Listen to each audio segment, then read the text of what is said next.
पिंट्याला चांगली बायको बघून दिलीस, त्याचं लग्न लावून दिलंस, त्याचा संसार मांडून दिलास, त्याच्यासाठी घर बघतेस,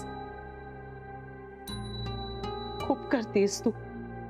खरंच तू तू खूप करतेस आमच्यासाठी.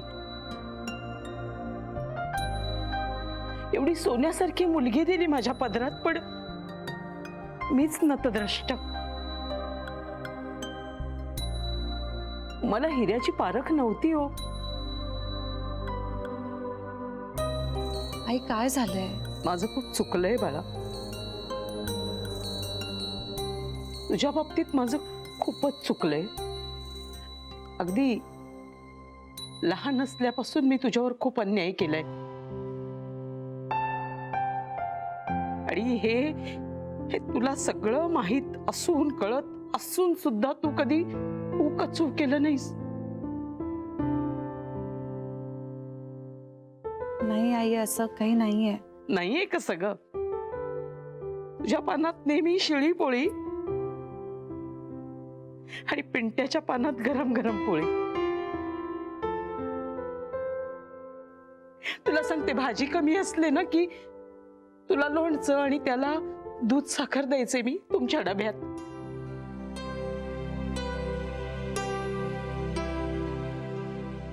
त्याचं ताट मी तुला उचलायला लावायचे. माझ्या पोराला आराम आणि तुला मात्र राब राब राबवायचे मी. पण बघ, चिखलातून कमळ यावं ना, तसं झालं तुझ्या बाबतीत.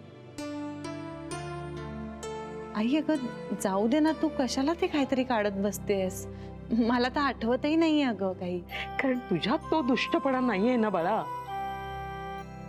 प्रसंग आला ना तर तू आपण होऊन पिंट्याला ताज आणि स्वतःच्या ताटात शिळ घ्यायचीस. तुझं तुझ्या भावावर जीवापाड प्रेम आहे आणि त्याचंही तुझ्यावर तेवढंच प्रेम आहे. पण मीच फार चुकले ग. आई अगं तुला वाटतंय तसं, आणि तितकं तू कधीच माझ्याशी वाईट वागलेली नाहीयेस.